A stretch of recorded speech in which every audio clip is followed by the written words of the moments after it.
Cube Radio.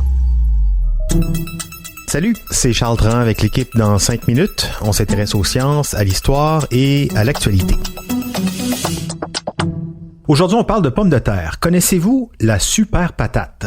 Non, c'est pas grave, elle n'existe pas encore. Pour l'instant, c'est une idée, un concept dans l'imaginaire d'un groupe de chercheurs de l'université McGill qui cherche à produire une pomme de terre exempte de maladies et résistante à la sécheresse et aux conséquences fâcheuses des changements climatiques sur l'agriculture. Voici Véronique Morin. Qu'elle soit bouillie, frite ou cuite au four, l'humble pomme de terre est l'un des aliments les plus consommés au monde, après le riz et le blé. C'est qu'elle est très nutritive et nourrissante, riche en vitamine C. Elle avait aidé à prévenir le scorbut chez nos premiers colons. Ça fait longtemps que la patate roule sa bosse.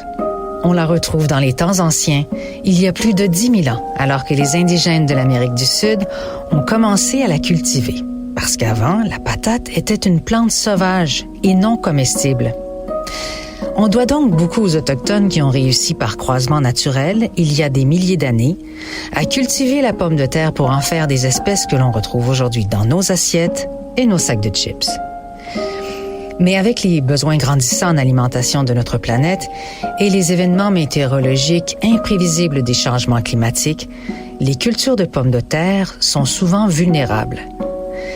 Une équipe de chercheurs de l'université McGill a donc entrepris d'analyser les différentes espèces de pommes de terre pour en faire ressortir les caractéristiques les plus résistantes dans le but de créer un jour la super patate. La bioinformaticienne Martina Stromvik mène cette recherche. Les pommes de terre sont l'une des cultures les plus importantes du monde. Elles sont susceptibles aux événements météorologiques et climatiques. On veut les rendre plus résistantes au froid, à la sécheresse et aux changements climatiques, aux infections de bactéries et autres maladies qui affectent les pommes de terre. Martina Stromvik s'est donc associée au Centre international de la patate, qui est basé au Pérou et qui détient une voûte contenant des graines de pas mal toutes les espèces de pommes de terre au monde, incluant les espèces sauvages. L'équipe canado-américano-péruvienne a séquencé les génomes de ces différentes espèces pour créer un pangénome. Bon, d'abord, c'est quoi un génome? C'est la séquence complète de l'ADN d'un individu, ce qu'on appelle un cultivar en jargon agroalimentaire des végétaux, d'une espèce. Une combinaison de séquences comprenant plusieurs variétés de la même espèce est appelée pangénome.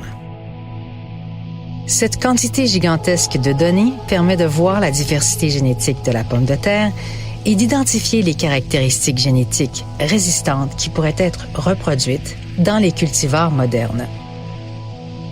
Un cultivar est une variété donc végétale générée par la sélection des plantes présentant des caractéristiques favorables. Dans une nouvelle étude, le laboratoire de Martina Stromvik a pu aller plus loin et produire un super pangénome de la pomme de terre. Donc, en plus de plusieurs variétés domestiques, le super pangénome identifie les variations génétiques qui surviennent chez des espèces apparentées qui peuvent être croisées avec la pomme de terre pour produire une progéniture hybride. L'intérêt de toutes ces analyses de données est double. D'une part, ces analyses permettent de retracer l'histoire évolutive de la pomme de terre et son développement ultérieur depuis qu'elle a été domestiquée par les peuples autochtones des Andes au sud du Pérou il y a environ 10 000 ans. Et d'autre part, elles révèlent des gènes spécifiques qui pourraient être utilisés pour améliorer les versions actuelles du plant de pomme de terre et les rendre plus résilientes aux événements météorologiques extrêmes liés au changement climatique. Ouais, bravo à l'équipe du Dr Stromvik à McGill. 2 bonnes raisons donc en apprendre un peu plus sur l'histoire évolutive de la patate et une meilleure compréhension des caractéristiques génétiques de la patate qui pourraient être mises à profit pour la rendre plus forte. Alors on le fait pour la patate, à quand pour l'humain? On a séquencé le génome humain en 2003. 20 ans plus tard, au printemps dernier, 2023, donc, des équipes de généticiens dévoilaient le premier pangénome humain dans une série d'articles de la revue Nature. C'est un groupe de scientifiques, le consortium du pangénome humain de référence, le HPRC, qui fait actuellement cette Inventaire monstre. En 2003, on avait le génome d'une seule personne. Le HPRC compile les génomes actuellement de 47 individus d'origines diverses et devrait rassembler celui de 350 individus d'ici la mi-2024, c'est-à-dire dans très peu de temps. Merci Véronique Morin, c'était en 5 minutes.